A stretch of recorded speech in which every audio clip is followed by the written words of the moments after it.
Welcome to Interplay Conversations in Music. This is your host, Michael Shapiro, and I'm so delighted to have Lidiya Yankovskaya with me. Hello, Lidiya. Hello, Michael. Thanks so much for having me. Such a delight.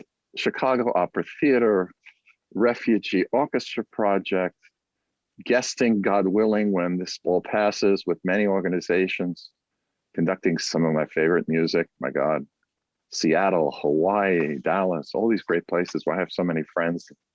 Such great places. But Lidiya, in a very, very short time, you're doing amazing things. And, you know, with the Chicago Opera Theater, we spoke before we started today. But, you know, I think of just the names of what you're doing.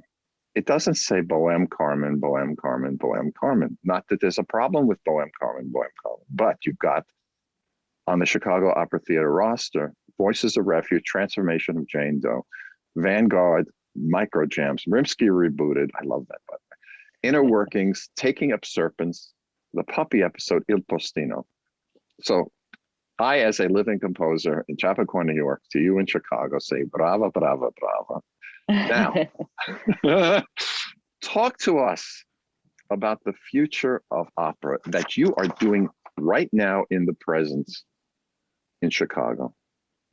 Well, I think we're so lucky right now that there is so much great opera being written in the United States. We have so many composers and more librettists in the field who really know what they're doing, who are starting to get real training also in this and varied experience that allows for the writing of opera.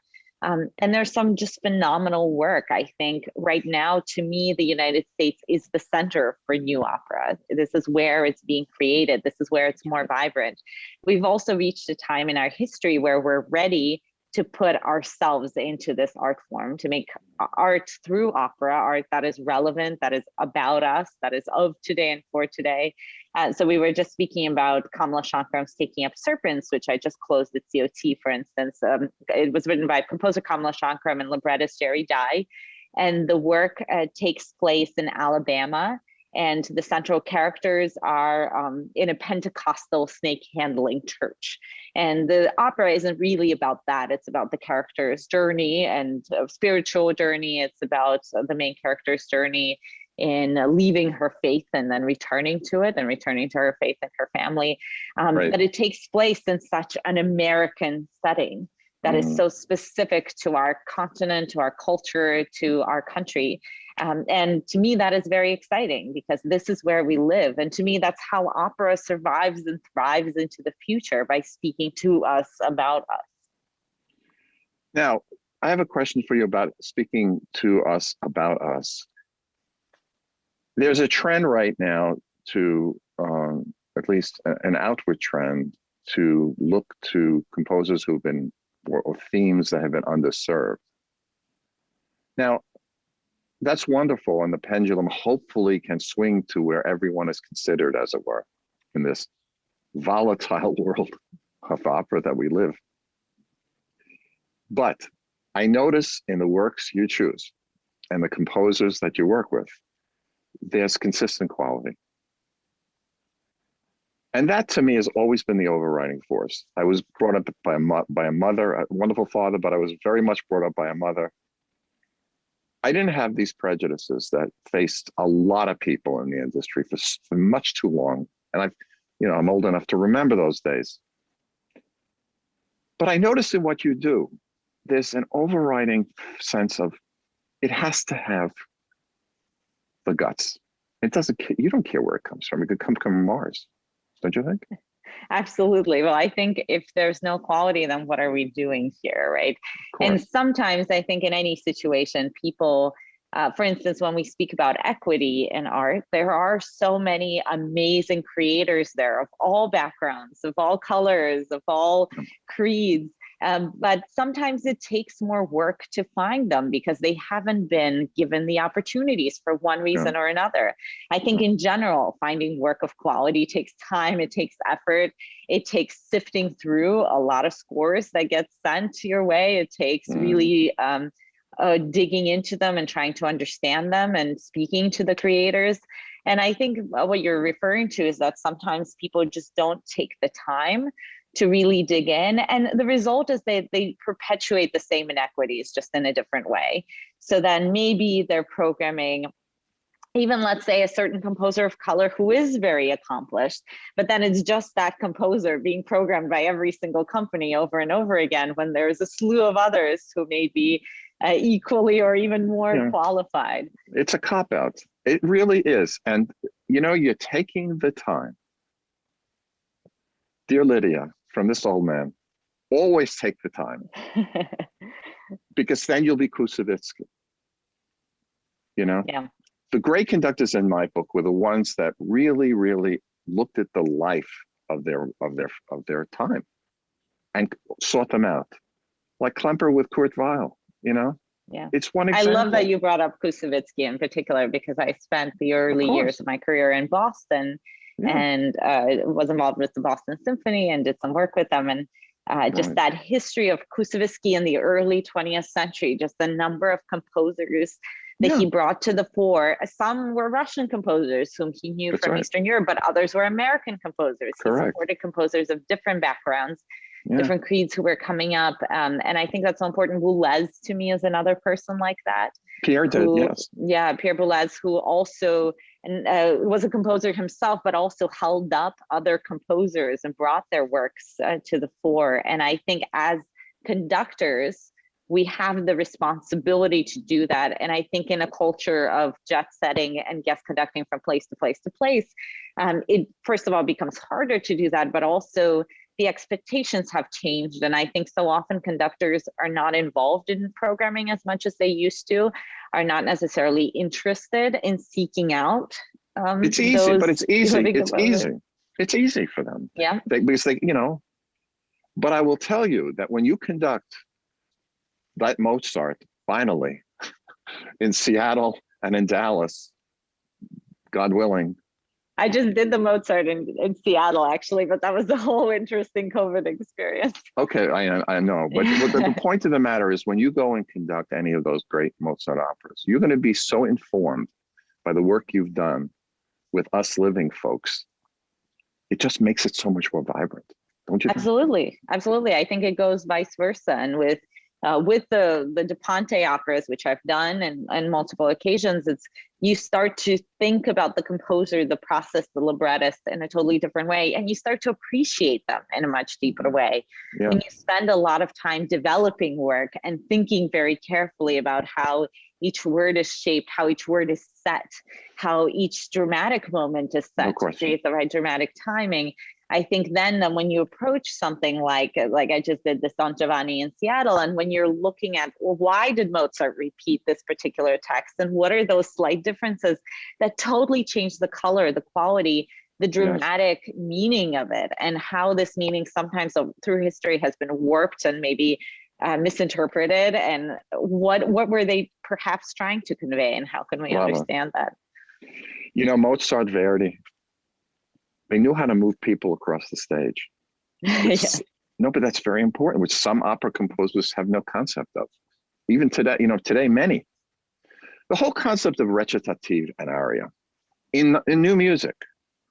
One problem of new music, which I think is, as a composer, you know, I've seen among many of my fellow composers, writing the so-called modern recitative is really easy. Chord, singing line, chord, singing line, chord, singing. But after a while, you want to shoot yourself if you're the listener, because there's a sameness, a black and white quality about it. And there's very few people who know how to go in and out of arioso, for example, or multiple, you know, quartets or quintets or whatever, or choral work, you know, back and forth. Very few. In writing my current opera, The Slave, I am studying Mozart almost daily. I listen to him all the time. Verity's a different story because it's more, you know, somehow it's more of the period, even in listening to Otello. But when you listen to Mozart, it seems so timeless because he's talking about real people, you know? Absolutely, absolutely. That count at the end of Nozze, for example, when he begs forgiveness from him. Oh my God. Oh, it's a magical moment. And the way he sets that musically also after this finale that where the motion just doesn't start and everybody's running, and then a moment of suspense. It's so beautiful. Yeah. Da-da-dee-da-da-da. Unbelievable. Yeah. So this must inform your work when you're doing the dramatic work. Do you have much interplay, using the term of the show, with the directors? Because sometimes the conductors are shut off. But are you going into performances where you can really work closely with the directors and make sure that they've got that musical connection from you, which I think would be fantastic? Well, absolutely. And the hope is also that you work with directors who themselves think deeply about the music and what the composer was trying to convey. But regardless, I always try to really connect with directors. There are some conductors, I think, again, especially lately, there are some people who don't even come to the staging rehearsals and show up in the last few days and then mount something on stage. But of course, the drama and the music need to be one in a successful opera. And that was the intent of the creators. And in order to make it really great, they have to feel like they're one unified whole, not fighting against each other. And so I think it's very important to work with the director throughout the process to make sure that the director is channeling what's in the music, but also as the conductor, when there are interpretive choices, that those choices mirror what we're trying to say dramatically. Do you get involved in these sets as well? Do you see those early on? Sometimes, but rarely. I would say it has more to do with how the singers deliver the text. What is the overall dramatic arc of the story, more than anything. But yes, of course, occasionally. Let's talk about subtitles. When I've conducted my Frankenstein movie all over the world now, from Russia, by the way, in St. Petersburg, next to the Mariinsky, we did it. But in Norway and wherever, in England and here in the States and Canada, we initially didn't have the subtitles, even though it was an English film. When it was done at the Mariinsky, it was done with Russian at the bottom, by the way. But we found that adding the subtitles, even when they are talking English, it's alive, it's alive. You see, it's alive at the bottom. I find the subtitling, even in strictly English operas, so when my pieces are finally done again here in the States, I'm going to demand subtitles to the extent I can demand it, even when they're speaking on stage. But when working with singers, which I've done all my life, and Broadway stuff, the singing, the talking, every vowel's going to come through, and not the Joan Sutherland of right? Now, certain composers know how to set the words so they can come over the orchestra and be the same. So when you're rehearsing, when you've got those proben that you're working on, are you working on the words? Absolutely. I think the words, I also, the way I learn operas, I start with the words because the composer started with the words, right? That's the first thing the composer looked at before they set any music. Right. And that's what they worked with. And also that's the starts to guide the story that we're trying to tell. Obviously, the music brings all of the richness and depth and nuance to it, but that is the start. I think the words are absolutely crucial. And I think because we now have super titles or subtitles, depending on how you're watching the opera, because we now have titles in opera, I think often there is less of a focus on singers delivering text really clearly. When you listen to some of these old recordings in any language that come from the middle of the 20th century, early 20th century, you understand every single word. And that even goes not only operas that I hear, for instance, in Russian, which is my language where everything is crystal clear, but languages that I speak, but maybe am not as fluent on. Suddenly I understand every single word because of how it's delivered. And I think that's essential for our work now. Beautiful. And I think also composers in some cases, because we have titles, and I encounter this sometimes in my work where composers will say, well, it doesn't matter, they'll see the titles. Shoot me now, right through the head. That is nonsense. It's theater. It's theater. Of course. And this is where musical theater actually gets it right. I think that in opera, sometimes we forget, and not everybody, of course. And there are many composers who don't, most composers don't view things that way, but it's essential for the words to come through clearly. And that is the responsibility of the composer. It is the responsibility of the librettist as well to write words that one can set easily and not to make it so wordy that it becomes impossible. It is the responsibility of the performers, of myself as the conductor, of the singers, of the director, of everyone on stage. Well, that's so true.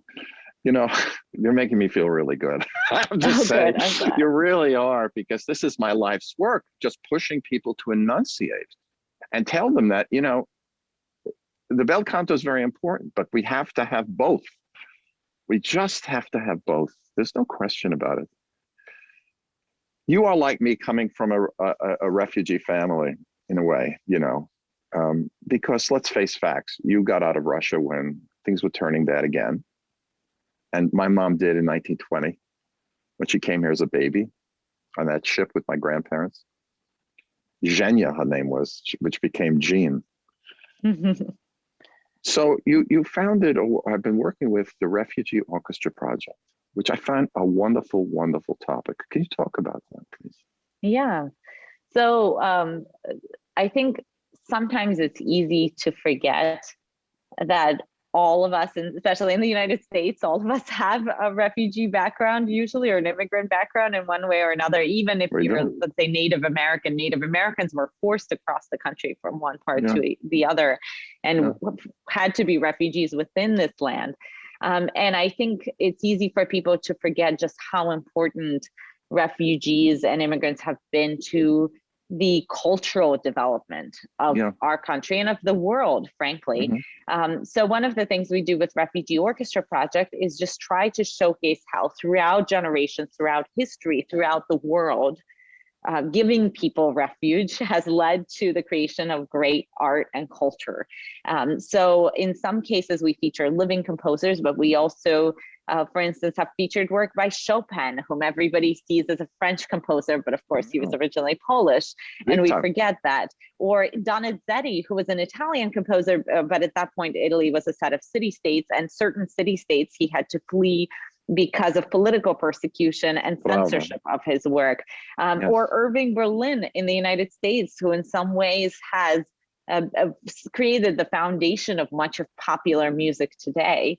You put about an emigre concert fairly recently, did you not? Yes, we did. We did. Yeah, I mean, we've done a number of these, but the most recently we did the one in partnership with Chicago Opera Theater in Chicago this fall. That's right. Now, I'm very curious about your Rimsky rebooted. Please talk about that. So Rimsky Rebooted is a perfect pandemic story. It was originally a performance of Rimsky-Korsakov's The Invisible City of Kitezh, which is a masterpiece. It's Rimsky-Korsakov. He himself considered it to be his greatest work. It was. It is. Incredible. It was. Always will be. And it's not done here enough. It's not done here at all. It's not done enough. Yes, I mean, it's an incredible piece. How can the Met not have done that ever? What's I know. Wrong? But it's an amazing piece. I think it's been on tour here. With the Mariinsky has brought on to, but it's rarely done for many reasons. But it's a beautiful, beautiful work. So that's what we were supposed to do in the fall. And then at the start of the pandemic, first it changed to kind of a concert, semi-staged version of it. Then we realized we can't have a giant chorus on stage, so we scaled that down. Then we scaled it down more, but there's no way you can take out the chorus in that piece or reduce the orchestra. So much of it is just the orchestration, the depth is the orchestration. So then we changed it to Rimsky-Korsakov's Cachet the Immortal, which is a very small cast. It's only an hour long, much smaller opera, also fantastic and should be done more. But then the pandemic continued to become more and more serious. Things weren't improving as we had hoped. And in the end, it's morphed into Rimsky Rebooted, which was a performance. It was with piano and a number of singers. I played half the program and a colleague of mine played the other half the program. And it was music from Cachet the Immortal, a large scene from Cachet the Immortal, other works by Rimsky-Korsakov, as well as some contemporary work and other things from COT's repertoire. We had wonderful, wonderful singers, primarily the baritone Will Liverman and mezzo-soprano Annie Rosen, who are both just phenomenal performers. It was fun for me to play for a change, which I never get to do anymore. And we had, again, a crazy story with that, because the day before we were supposed to film this concert, we had the venue lined up, everything was set. The concert, so we switched to a concert format, I think just 2 weeks before Cachet the Immortal was supposed to happen, because the city regulations became even more stringent. It became clear that it wasn't safe. So we switched to this concert format. And then the day before we presented the concert, the venue said to us that actually you can't come in tomorrow. We've decided that we don't want any singers in our space because we're afraid of super spreading from singers. Of course, we had very, very stringent regulations on everything, but the venue didn't ask us about our regulations and made that call. So we had 3 hours to find an alternate space. Luckily, venues were sitting empty. So we found a phenomenal venue in the Chicago area, and we were able to record this concert. But I think we counted at the end that we had something like at least 7 versions of this performance before it finally happened. That's so wonderful. Now, again, video, audio, live. My synagogue, for example, is doing everything via feed at this point, obviously. But a lot of people are now saying that they can go to services without ever going to temple again. It's happening in churches also all over the country. And Vimeo, where one of my sons works, Vimeo platform is taken off in the churches, okay, and synagogues. Now, going forward, I know that you're going to be in the forefront of this. There's no question about it. I'm in New York. I go to Chicago every year in the past, the Midwest Clinic, that you know about, right? The wonderful bands and so forth. 40,000 people going, it's great. That's when I go to Chicago. But I would love to see Stacey Garrett's, transformation of Jane Doe. Because last time I saw Stacey was at a bar in the Hilton during Midwest. Now, I can't come to Chicago necessarily, but I'd like to see that. So I think I'm going to be able to see it through video, won't I? Yeah, and in particular for our Stacey Garrett was part of our Vanguard program, which for I want to talk about that. For embarking on writing operas. So specifically for our Vanguard program in particular, we are definitely planning to keep streaming and to keep sharing all of this because it is so essential, especially for a lesser known composer, to get someone to come out to their work from out of the city or out of the country is very hard. Right. For bigger works, we are hoping to stream as much as we can, but we run into challenges because of the costs. And the costs are not just the streaming itself and the audio. Those, of course, are large costs in themselves. It is that many of the union structures are set up in such a way that they still relate to times when we could make big sales, or for things that work on Broadway, or maybe work with MetHD or something like that, where you have really, really large distribution models and people are willing to pay to watch Hamilton, or Disney Plus is willing to pay to stream Hamilton, for instance. So without those massive distribution processes, certainly we don't make money off of these performances, but it becomes very challenging. And I worry about that for the art form because yes, I think we have this opportunity here to make these pieces more accessible and frankly also to make less of an impact on the environment, as all of us who are in the industry hop from country to country to see specific works and people, and to bring more exposure to artists. We talked about equity earlier, and it's usually things that are already well known and that already have buzz about them that people go to travel to see, but this could be an opportunity to just experience more work from up and coming creators as well. When I got sick with COVID, I got a call from the person who does my PR, Max, Crossover Media. Michael, it's Max. Hi, Max. Where are you? I'm in the hospital. Oh, I'm so sorry. Can you go on Sirius XM next week and do Living American? And I said, I can do Dying American if you want. Okay, but I'm getting to a point. So Max then says, well, we'll wait another month. And then I waited another month. I did Living American on Sirius XM, and I did another show on Sirius XM. It's been great. At Sirius XM, as we know, cable, huge amount of traffic. And the people who run it, Pablo Salazar, Vince Caruso, great people. I'm getting to a point. Since April, May, I've had 100 radio cable performances. 100. Wow. Suddenly. So what am I saying? Different form. I don't have to wait for the in-concert. Nothing's wrong with the concert performances, but the fact that I have recordings, they get done if you have the right people getting it out there. So my comment to you is, go for it. If you have to deal with that local Chicago union to do that big, Boris Godunov in future years or whatever, or a new Russian opera, if you can find one. They got to work with us. If they don't work I with us, agree. when they don't work with us, what's going to happen is I have to, if I record now, I record with the CBSO, with the BBC. I don't do it here. Why am I not recording here? It's crazy. Why do I have to go to, and what are you? So you're doing such amazing work with the Chicago Opera Theater that it should be visible to anyone, anywhere.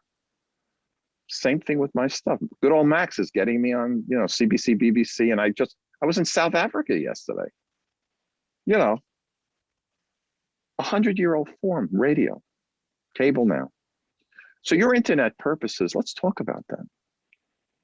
Vanguard Initiative, it was called a three-prong investment in new opera, including a 2-year training program for, I hate the word emerging, but people who want to try to write opera.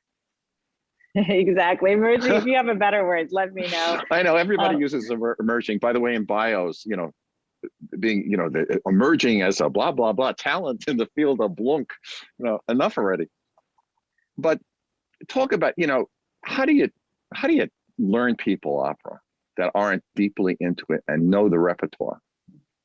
Yeah, it's challenging because opera is a theatrical art form, right? And most composers' training is focused, the way it's structured in our universities, it's focused on music theory, the theories of composition and orchestration, and studying symphonic scores.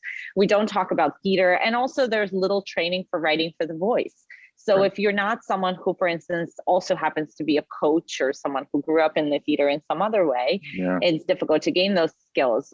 What we have done is made sure that composers, and these are composers coming in who already have a compositional voice. So they know what they want to say musically and how they want to say it for the most part. So we're not teaching the basic kind of tools. But the voice is not enough. Exactly. And so what we're doing with the Vanguard program is that we are infusing the composers. The composers become an integral part of the company. They sit in on all staging rehearsals for all the productions that we do, see the process beginning to end. They see everything that happens behind the scenes on the administrative side and on the mechanical side of making an opera happen, because that also is very important. And plus, as you know, the opera world is so competitive. There's so few new operas being done that it's important for composers to understand the practicalities of how some of these decisions get made.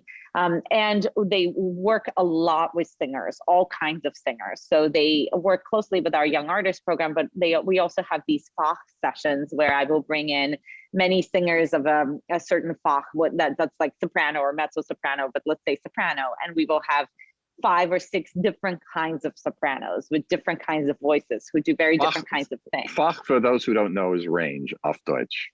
Exactly. Tessitura. Yes. So we'll have a dramatic soprano, a lyric coloratura versus a dramatic coloratura, a soubrette, a lyric, different kinds of lyric sopranos, right?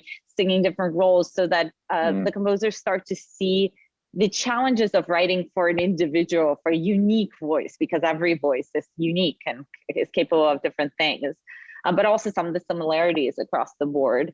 And they work closely with, we meet every month and we talk through standard repertory, because even if someone wants to go in a totally different direction and write an opera that has nothing to do with standard repertoire, I think it's very informative to have deeply dug into the works of Verdi and Puccini and Mozart and Schoenberg and anybody, right? All of the composers of throughout time. We just studied Bozak, actually, for instance, or Britain, really all genres and contemporary work that's being written.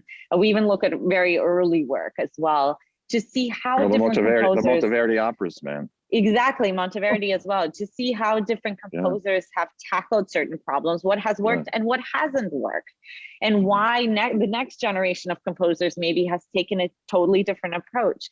Why and what are the benefits of the Mozart recitativo ensemble model, as we spoke earlier, and what are the benefits of something much more through composed that the next generation had taken? What certain musical language, how does it change how text is set or how the voice is written for? How does Berg write differently from Verity, and how do they write the same way, although their musical language is different, or Berg and Puccini, for instance. So we spend time studying repertoire. During normal times, they also go to rehearsals at the Lyric Opera of Chicago to see some of that repertoire staged. And at the end of their 2 years, they also write their own opera, chamber opera, for kind of a modified Pierrot size ensemble. And they work with a very experienced librettist, because I want to be sure that that doesn't hold the composers back in any way. So they partner with an experienced librettist and write this short piece, which is an opportunity to dip their feet in, to have something that they can use as a calling card for future opportunities, and to gain the experience, because ultimately, until you do it, it's very hard to do it. You've got to have the paint all over your face, and you have to taste the paint. There's no question. Lidiya Yankovskaya, wonderful conductor, wonderful mind, wonderful person who's getting to the heart of what we're fighting our lives for. Thank you so much for being on Interplay. This has been so wonderful. Thank you so much for having me, Michael. It's an honor to be here. I really appreciate it. I'd love it. Lidiya Yankovskaya, conductor extraordinaire. This is Michael Shapiro, your host on Interplay, Conversations in Music. Thank you for joining us.